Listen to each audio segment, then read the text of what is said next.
Hello everyone, I have missed you so much. This is Lisa with Lisa Capen Quilts, and today I am starting a new memory quilt. The client has brought pieces of her mom's clothing and we've gone over all of the details for her quilts, and I thought I would start a new series. I don't have a specific pattern picked out. She has shared an example of a picture that she really loved that she found on Pinterest. I'll show you that in just a minute. She also laid out her blocks in the arrangement that she wants, and I'll show you that here in a minute. And I thought it would be really fun to just sort of video blog how I'm going to approach this quilt, and we'll see the transformation from the very beginning of the pieces in a bag to the finished quilt and the results of our work. So this is going to be a little bit different series than what I usually make, and I don't really have a schedule planned out like every Sunday a new video will come out.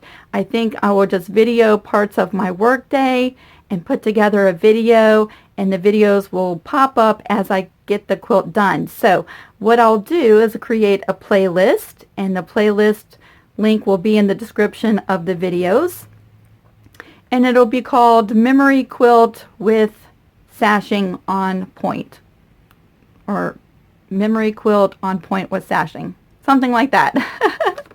So let me show you here a picture of what my client shared with me that really caught her attention, and she found this picture on Pinterest. It was a bereavement quilt, and she loved how the blocks were put on point and the focus was really on the fabrics and the clothing, and she really liked the addition of the sashing.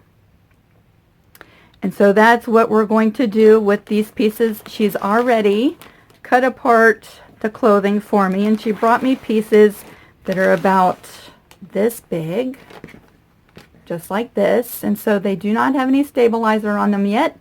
They're still in the bags. And she was kind enough to label the two different bags. And so we have fabric for the full squares and fabric for the half squares.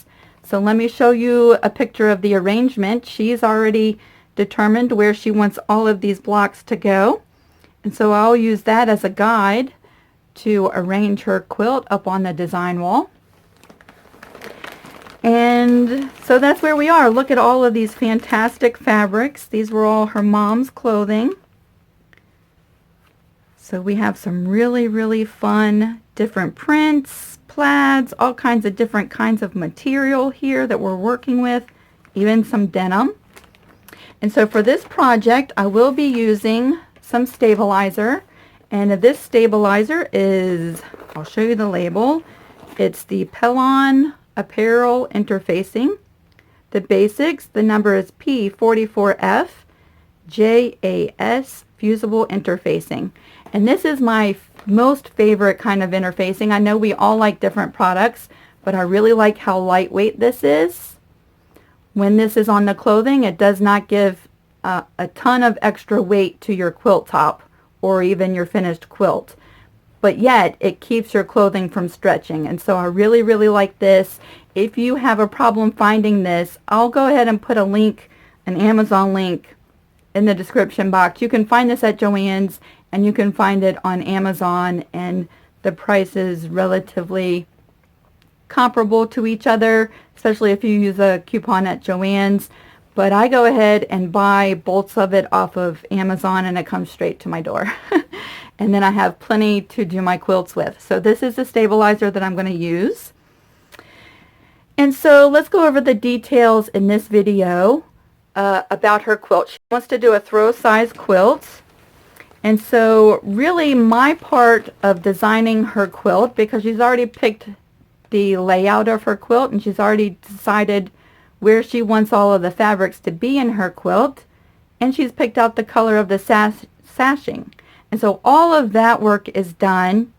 Now I just need to do some math. And so if you want to make a quilt similar to this one, you will need to break out your calculator and start doing some numbers for your quilt. And so what I do in this video series is going to be based on a throw size quilt, and it's going to be somewhere in the range of maybe 55 to 60 inches wide and up to 70 inches long. I'm still in the math part of designing this quilt. But I have determined that in order to get the size of the quilt that she wants and the amount of squares that she has, I've gone through two of my square rulers, and let me just show you this. This is a 12.5-inch square ruler, and this is a 10-inch square ruler. And so here's something to consider if you're doing a memory quilt and you've only been given a certain amount of clothing and yet want to achieve a larger size quilt. Something to consider is putting your blocks on point, because let me show you something. This is a 10-inch square, and so your blocks will only ever be, let's see, 10.5-inch square. Your blocks will finish at 10 inches. And so to achieve a quilt that is 60 inches wide, you'll need 6 blocks to go across your row. However, if you turn your block on point, just like this, now let's take a quick measurement. Now your blocks go from being 10 inches finished to being, let's see, that's 15 inches wide from side point to side point. So this block will finish at 14.5 inches. So we go from 10 inches to 14 inches, and that's going to give you a lot more width to fill up the width of your quilt. And so you'll need actually less blocks to do a quilt on point. And so I thought that was really interesting and something that you might want to consider if you are planning out a quilt, is maybe take your blocks from being squared to on point. So that's what we're doing in this quilt, and we're also going to be adding sashing, and so when we get to that point we'll go over that. And yeah, that's what we're going to do in this series. I don't have a lot of stuff to share with you. I do have some news, however. There's only going to be 5 more quilts made in my studio. My studio that Harlan built for me. It's so bittersweet, but we listed our house for sale last Thursday, and by Friday we had 4 offers on our house and a ratified contract, and so that's how fast our house has sold.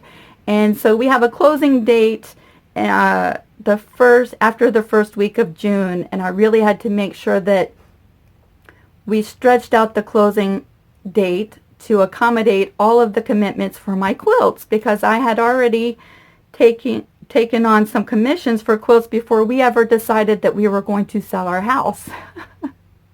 And so I thought it would be really fun just to bring you along. Let's spend some time together in this studio, a place of very humble beginnings, and I love this studio so much, and I just want to share this time with you. So this is what we're doing in this series. I hope that you check back and you follow along. Again, I don't really have a set schedule for when these videos are going to come out, but I'm thinking probably one a day until this quilt is finished. I think that would be fun. They're not going to be long videos. They're going to be short like this. We'll do some updates on where I am with the quilt and what I've done. We might even do some math together. We'll add some sashing together. I'll show some quilting on this quilt. I think that'll be fun. And maybe along the way, if you have questions, you can jump down to the comments section and maybe I can help you and answer your questions. So I've had a lot of people ask me about putting blocks on point, and I've had a lot of people ask me about simple patterns for memory quilts with sashing. And so I'm hoping that this series covers all of those topics and answers a lot of questions. So that's my little video for today. I really just wanted to stop by and say hello and share the news of starting a new quilt. And I believe I'm going to go ahead and start fusing on some interfacing on all of these squares and get my 10-inch blocks cut, because doing the math, the 10.5-inch block works great for the size of clothing that she provided to me. Isn't this fabulous fabric just so fantastic? I love it. I think this is going to be a lot of fun. Okay, until probably tomorrow. I hope you have a fantastic day, and I'll see you really soon. Bye.